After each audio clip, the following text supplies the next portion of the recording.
Hey, what's up? We are back with another episode of comic book, movie, and TV news. Now, we're going to start off with a big drop that came out this last week that Doctor Strange is joining Spider Man 3 as a mentor type role. Now, Nick, what are your thoughts on this? I'm pretty excited. I'll well, first off, the fact I'll grant you this. I mean, something you said in one of our previous like comic book related talks. I will grant you the fact that you said they were setting up some sort of like multiverse setup trilogy thing. It does appear to be happening. I mean, I don't know why they just don't come out and say it at this point because like all the pieces are there for such a thing to happen. Just trying to find where'd it go. Hold on.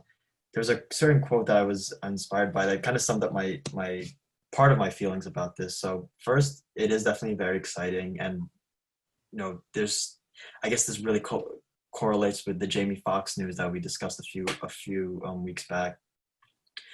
I'm just gonna bring up this quote from Kevin Feige.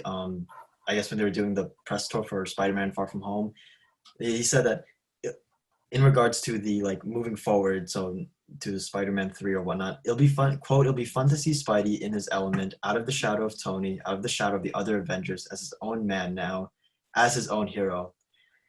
And so for me, adding Doctor Strange felt a little bit weird, especially when like a lot of the reports said like he was specifically a mentor character. I was like, we've had one, two, three, we had like five whatever movies of Peter already dealing with a mentor character. One of them mentor was even dead. Like, and so just to add in another one, funny enough, another Sherlock Holmes actor, another former arrogant like guy who like became a super. I was just kind of wait, what's going on? Like it just feels like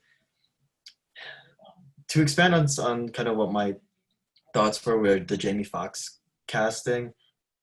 I don't mind them doing a like doing the multiverse of Spider-Man. I mean, that's what the Spider-Verse movie was all about. I just kind of wish they saved it for Spider-Man 4, just because Spider-Man 3 there was so much happening with just Mysterio's like identity, like dropping Peter Parker's identity in public, and I like again there was so much happening with like Peter Parker's own growth, like stepping in again is as Kevin Feige said, out of the shadow of Tony, out of the shadow of the other Avengers. And then what do? You add in another Avenger, and then you Mhm. add in like a previous Spider-Man's villain, and it feels like just let Tom Holland and the world you've created for him, like let that like stand on its own. You don't need to be adding like tacking on like various stuffs. Like I don't know. I saw this and I was like, you can't tell me that like Marvel like had this.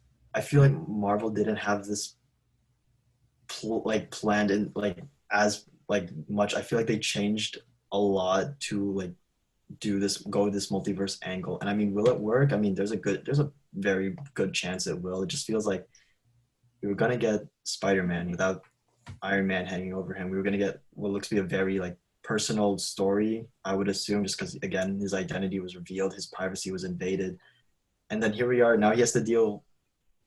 Now not only does he have to deal with the fallout from that, he has to deal with Doctor Strange coming in and being like, hey, I like the multiverse like screw up is like happening in New York. You got Jamie Foxx coming back as Electro, and um, I don't know.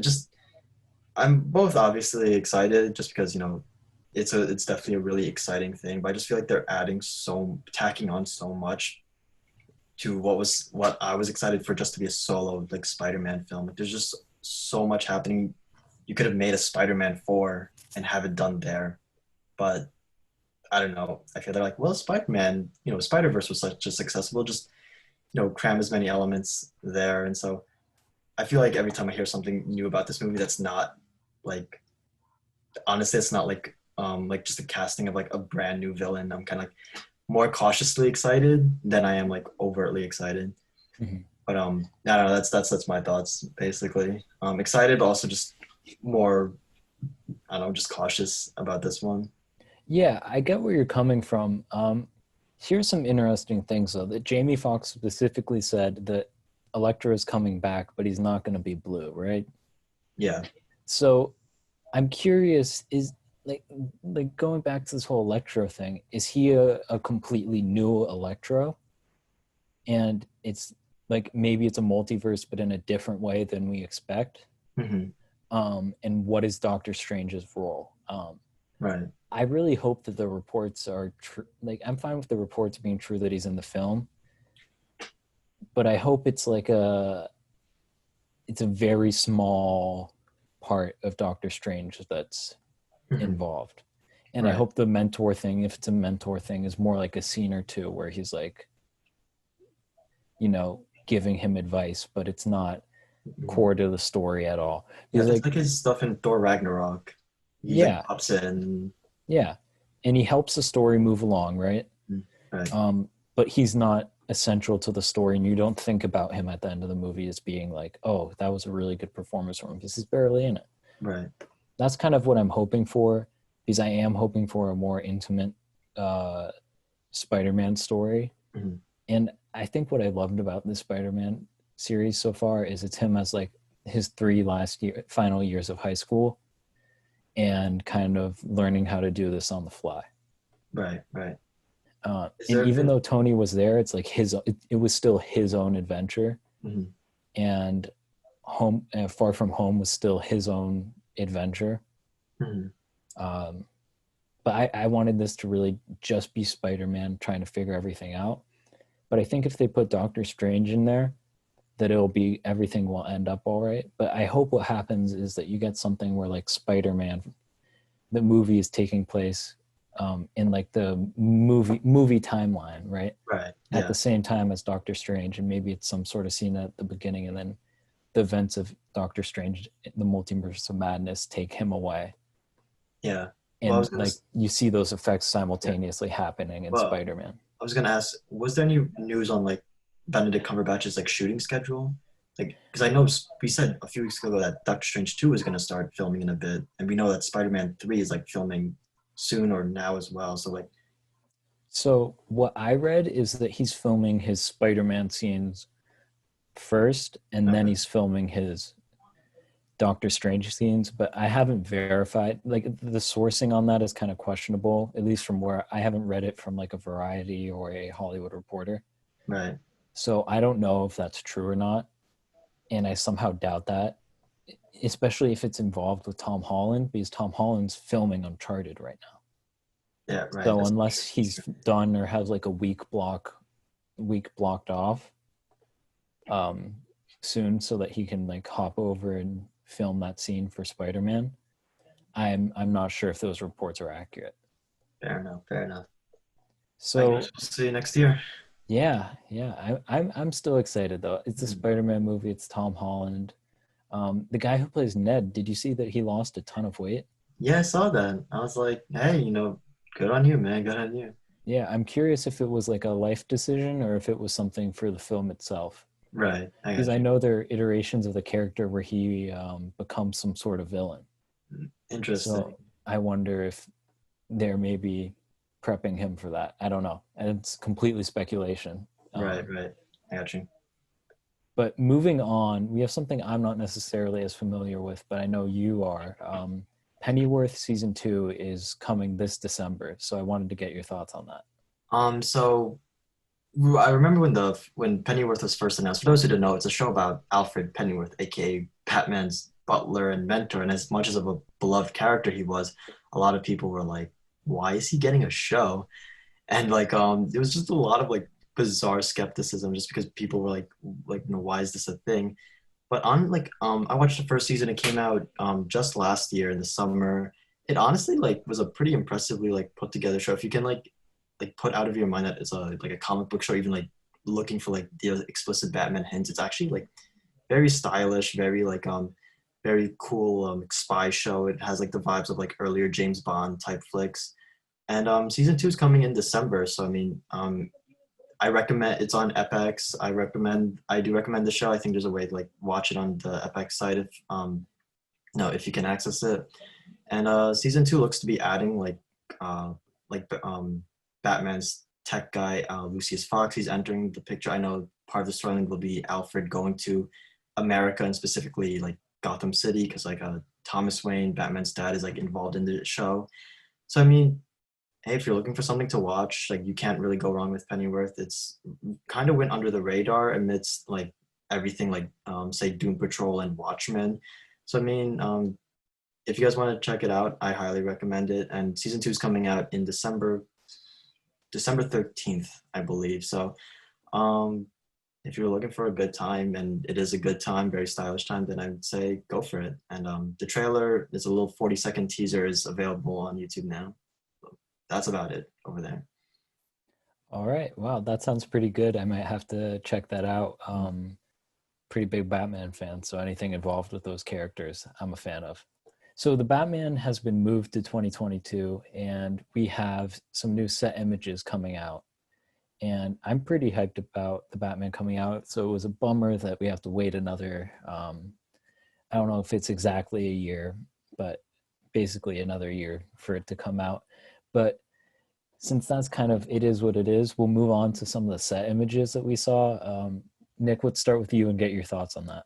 Well, for those who saw the set images, you can really pinpoint 4 characters. You see Robert Pattinson, Batman. You see Zoe Kravitz, Catwoman, Colin Farrell, Penguin, and then for the first time, the first image because it wasn't in the trailer, you see John Turturro as gangster Carmine Falcone. Um, and like one is just really cool just to see those 4 actors. Like the cast list has been out for a very long time now, but just to see all those actors like in the same place, like in these roles, it's just honestly like really cool. Colin Farrell's makeup is really freaking impressive. Like the one shot that everyone is going crazy over in the trailer, it was like raining, it was dark, but here in the daylight, or at least from the way the pictures were taken, there'll probably be like filter done in post production, but the makeup looks really good there. He looks completely unrecognizable. Robert Pattinson, glad to see he's doing all right after he recovered from COVID.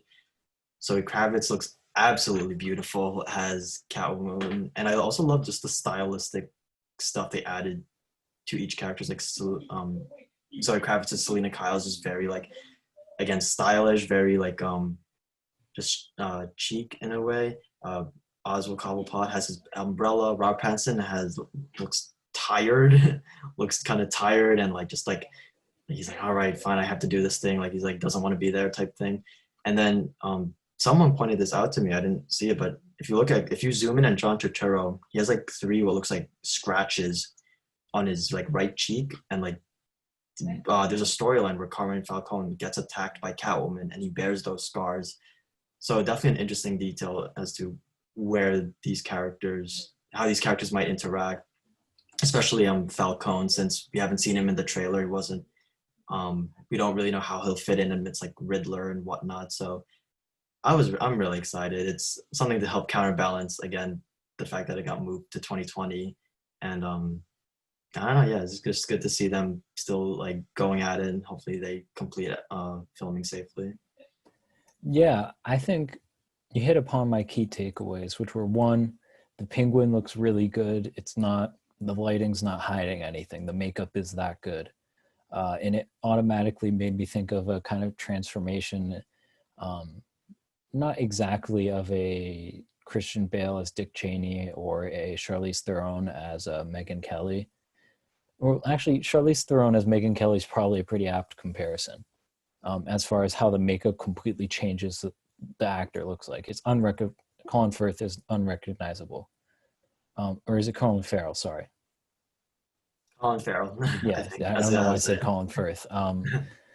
But that part looks great. I'm curious because of how he's going to interact with Bruce Wayne as opposed to Batman. And I think the other thing that really I took notice to was how dead and just kind of like tired. Yeah, you said it, tired. Bruce Wayne looked. He just looks like he's have the most miserable place of his life. And I think it keys into that thing that we've always talked about is Bruce Wayne is the alter ego of Batman. It's not the other way around. He is most comfortable as Batman.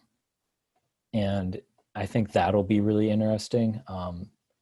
But yet again, these are just set photos. It looks like they're at some funeral or some sort of depressing event or something like that. But I'll be interested to see what comes out in the future. 100%, 100%. So moving on, we're going to talk about Thor: Love and Thunder, which is currently filming in Australia or New I Zealand. believe so. One somewhere around there, I believe. Yeah, one of the two.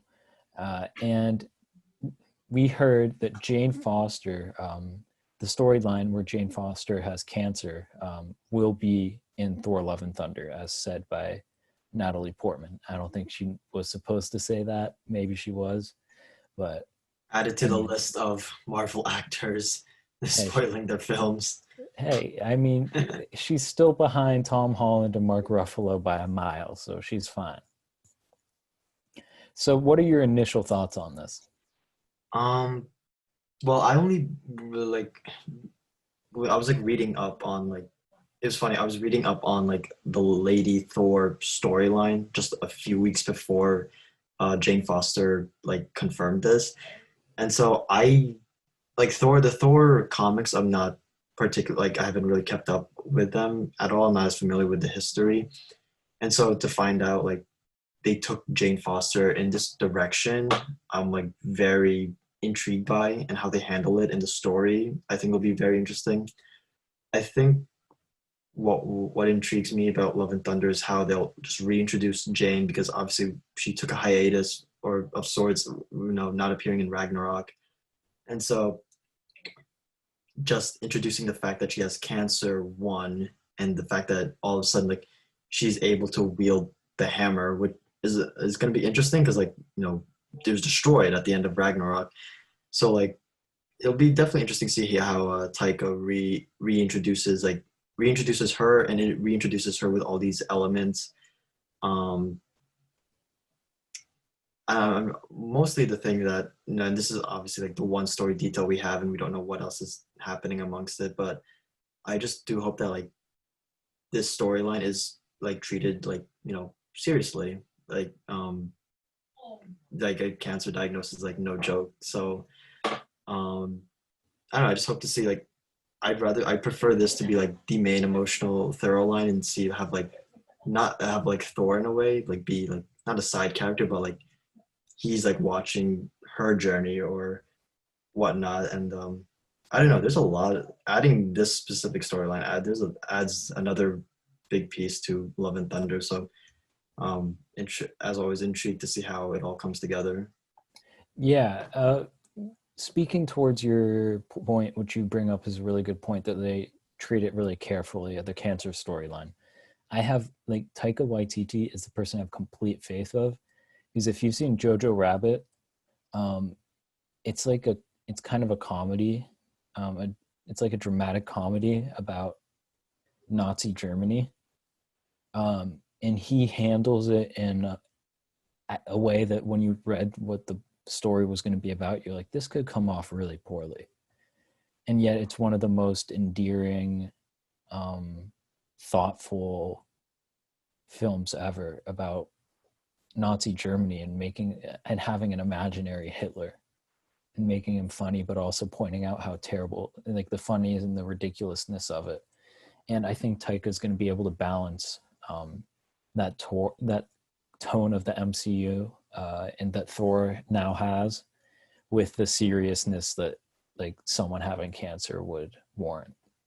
So I have complete faith that he'll be able to handle that.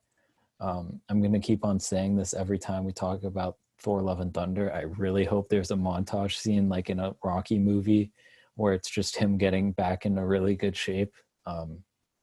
That's kind of what I need to see at the start of this film, because I think it'd be hilarious and totally Taika to do that.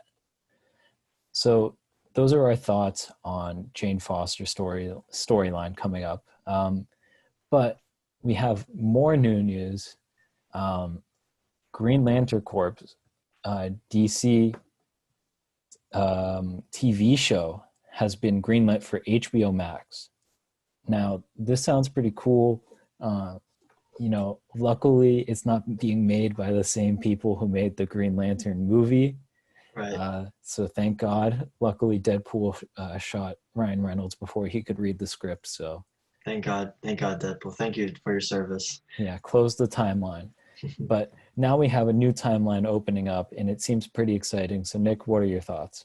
Um, well, Green Lantern is actually one comic series that I have kept with. I love like the mythology. I love what they like this huge like it's like world and worlds they've like built in there, and it pains me to think that that all people will that thus far what the public associates with Green Lantern is the Ryan Reynolds movie because it was such just a bad representation of what the comics are.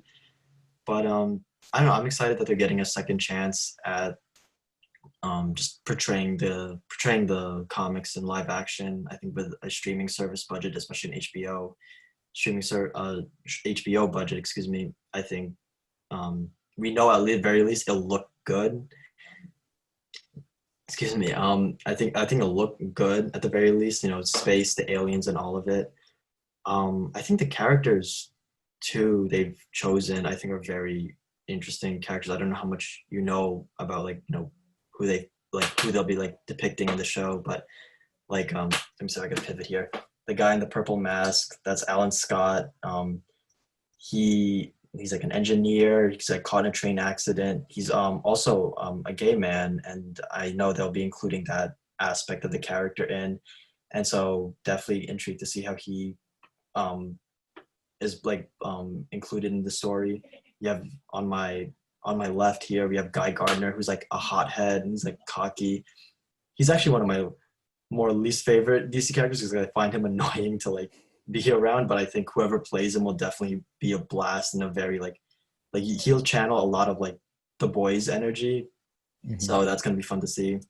Right above me, that's Simon Baz, and on my right is Jessica Cruz, who I think will be very good in just a diversity. Like not that they're like checking off like diversity, like a diversity list. But I think they'll just be very cool characters just to see like portray. Just because like Simon Baz is Muslim, and his origin story deals a lot with Muslim racism, like post 9/11, and so I think to see that portrayed is going to be very interesting, and it's going to be just very I don't know, just going to be very interesting, very powerful for the character. And Jessica Cruz is a character who's like before she was chosen like to be a part of the organization, she was like crippled with anxiety. Like she's like very quiet, a very timid, like very anxious person, and as someone I think as chance to represent that even if you are even if you are shy, anxious, and have like a mental illness, like that doesn't mean you can't become a superhero type thing. So I think of these four characters there's definitely so many just storytelling potential just between the four of them. So, and the fact that they chose these specific four, I'm like very excited to see that just on its own. Yeah, I think that's pretty cool, and it's a good breakdown from you because I'm not that familiar with the Green Lantern Corps, to be honest. But I noticed there are two important names or well-known names missing: Hal Jordan and John Stewart from that list. What are your thoughts on them not being in there in the release about the TV show? Do you think they won't be in the show? If so, do you think that's a good choice or not? I think I think those two those two are the biggest associated names with the Green Lantern uh, comics. So I think one, I don't think they'll be totally gone from the show, and there's no way they won't. Like for the Supergirl show, there was no way that show was going to go its whole length and not have Superman appear once. He's such a big integral character to the protagonist, and so I think Hal Jordan and John Stewart will make an appearance at some point. But at the same time, I'm weirdly okay with the fact that they didn't appear, just because you're getting focused on these lesser known characters, really beyond Hal Jordan, beyond John Stewart. There's the four behind me. There's another Green Lantern named Kyle Rayner, but often these are only really known to the comic book readers because they haven't really appeared in other outside media. So in a way, I'm okay with them not choosing these two and focusing on these lesser known characters. And as I said, I think there's honestly just more storytelling and diverse storytelling potential with the four of them because Hal Jordan, for instance, is Caucasian hero. He's kind of like the classic Tom Cruise type character. I know we've seen him played out in like other media besides him and Jon Stewart are like the most frequently used. So I think I'm okay with them using these four specific lanterns. I don't doubt they'll show up down the road though. So here are my final questions or pair of questions. Now, do you think this will be a part of the DCEU, and do you think it should be a part of the DCEU? To the first one, I honestly like have no idea. I remember like just because DC has their multiverse established, it's kind of like, it's kind of hard to say like, what is connected to DCEU and like often the pat like I remember for the longest time they played coy about whether or not like the Batman was part of the DCEU before like until like DC fandom a few months ago they were like actually like no it's its own separate thing. Um I don't know. It honestly depends on how they write it. If they like establish like oh like this organization has been active, they've like these all the people I like I have behind me have been like in this organization for a while. I don't think you'll be wondering like okay so why haven't they helped out like Superman and Batman fight Doomsday in like BVS or whatever. So honestly I feel like it just depends like what the writers do. If they want to like retcon it in, then so be it. Do I want it to be in the DCU? I mean, yes, I would love in some potential future just to have like just Jessica Cruz and the Flash have a really nice relationship in the comics and a nice friendship. And so to see whoever they cast with for Jessica Cruz like alongside like Ezra Miller, even if it's just for like a brief like little cameo or something, just to know that they're like other heroes out there. I think it'd be definitely cool. It's just, but at the same time, Joker, the Batman, they were in DCU and they did fine without having to adhere to a larger universe. So as long as it's good, I'll take it. I'll take the larger universe connection or not. Fair enough. And with that, that kind of wraps up our show for the week. Now, I have one more thing unrelated to comic book news, just that I'm going to talk about is that we will have a review of The Boys season 2 and maybe some speculation into season 3 and talking about some recent casting news coming out sometime either this week or this weekend. So definitely be on the lookout and check that video out when it comes because it is definitely worth watching and talking about. There's a lot to discuss. But with that, that wraps up our episode of comic book, movie, and television news. So if you like the video, don't forget to like and subscribe and leave a comment down below if you have any thoughts on any of the stuff we've talked about. And we can always write you down in the comment section and get back to you. All right. With that, we're out. We'll see you next time. See y'all soon.